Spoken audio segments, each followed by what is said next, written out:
اب آپ کو لیے چلتے ہیں شہداد پر، جہاں سے رپورٹ کرے ہیں شعیب اسلام۔ عید الاضحیٰ کے بعد ٹاؤن کمیٹی جٹیا کے ٹاؤن آفیسر راؤ اصغر خان کا جیٹا ٹاؤن کے مختلف وارڈوں کا دورہ، صفائی ستھرائی کے کاموں کا جائزہ لیا۔ ٹاؤن عملے کی جانب سے عید کے دنوں میں قربانی کے جانوروں کی لاشوں کو اٹھا کر ٹھکانے لگانے اور شہریوں کو بہترین ماحول فراہم کرنے پر ٹاؤن عملے کی کارکردگی کو سراہا۔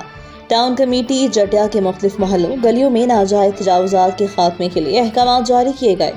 تفصیلات کے مطابق ٹاؤن آفیسر راؤ اصغر خان نے ٹاؤن کمیٹی جٹیا کے مختلف وارڈوں کے وزٹ کے بعد صحافیوں سے بات چیت کرتے ہوئے کہا، شہریوں کو صاف ستھرا ماحول فراہم کرنا ہمارے فرائض میں شامل ہے اور ٹاؤن کمیٹی جٹیا کو خوبصورت اور مثالی بنانے کے لیے جلد ترقیاتی کاموں کا آغاز کر دیا جائے گا۔ ہم عوام کی خدمت گار ہیں۔ ٹاؤن کمیٹی عملے کے ساتھ مل کر جٹیا کو مزید خوبصورت دلکش بنائیں گے اور گلیوں محلوں کو ناجائز تجاوزات سے پاک کرنے کے لیے اپنی جدوجہد جاری رکھیں گے۔ یہ سب شہریوں کے تعاون کے بغیر ممکن نہیں ہو سکتا۔